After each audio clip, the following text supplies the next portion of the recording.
Hello and happy Tuesday from this Tuesday baby at Radically Rational and radicallyrational.com. Watchful waiting.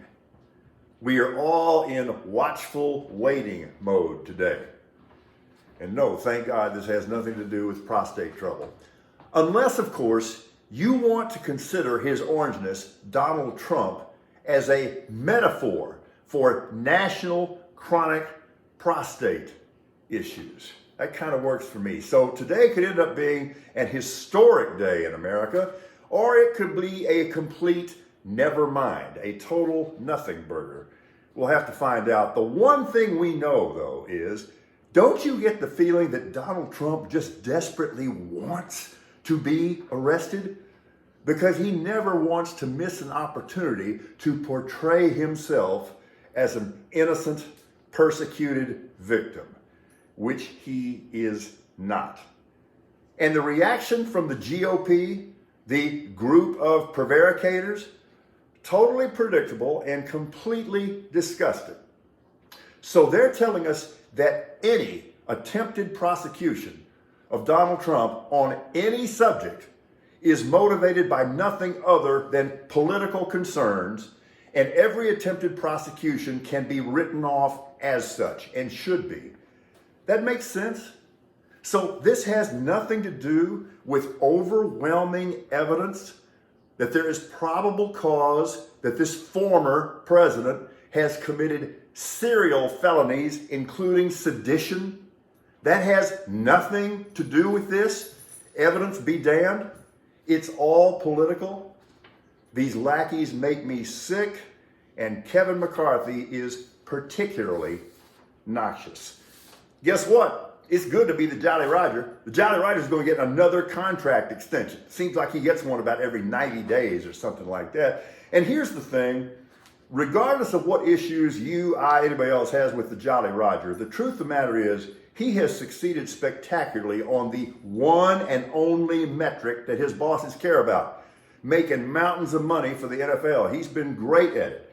So they're going to give him a new contract extension. This could be the final one, though, because he's 64, and we don't really know yet what the duration of this extension will be. Now, the last time he was up for an extension, you'll recall that Jerry Jones threw an absolute stink and even threatened a lawsuit. You know that it's smooth sailing for the Jolly Roger this time because little Abner is expected to hold his peace this time and be a good boy, something he should do more often. The Panthers, Carolina Panthers, I kind of like what they've been doing in the offseason. It's like they've got a plan, and they've got the beginnings of a clue for the first time in a long time. They look like they're taking a long-range approach here. Now, their coach, Frank Reich, said yesterday, they got the number one pick in the draft. They're going to take a quarterback. He said that he would not disqualify Bryce Young in Alabama because of his size. He's relatively short and kind of relatively, not dense. Not physically dense. You wonder if he can take that kind of pounding. Reich says he's not going to disqualify Young. I think he's bluffing. I like Bryce Young a lot. He just does not strike me as a Frank Reich quarterback. I think it'll be C.J. Stroud.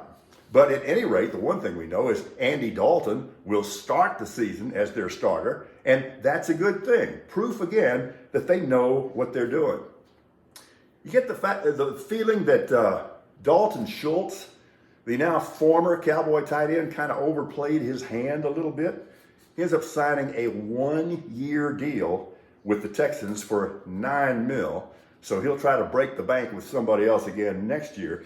It's a good day for the Texans, though, because they also got free agent running back Devin Singletary, 1-year deal, $3.75 million, and that guy was the Bills' starting running back a year ago, so he'll be a nice compliment in the Texans' running back room, along with Damian Pierce.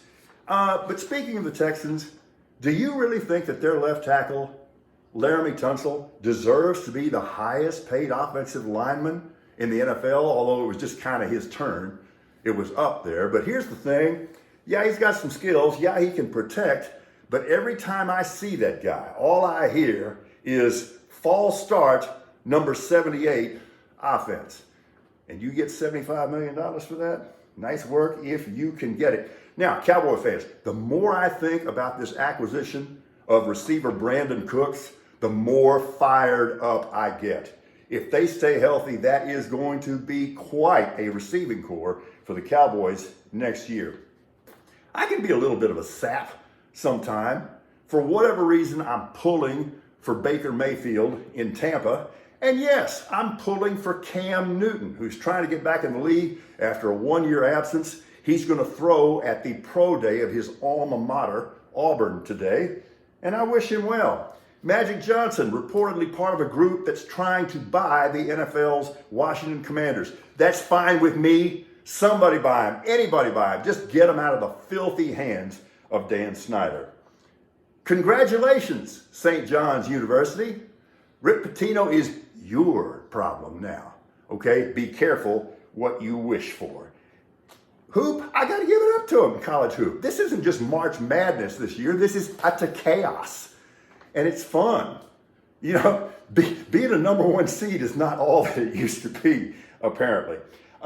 Quite the finish last night in the semifinals of the World Baseball Classic. So Japan gets this ninth inning walk-off to beat Mexico in the semis and advance to the finals, which will be played tonight in Miami against Team USA.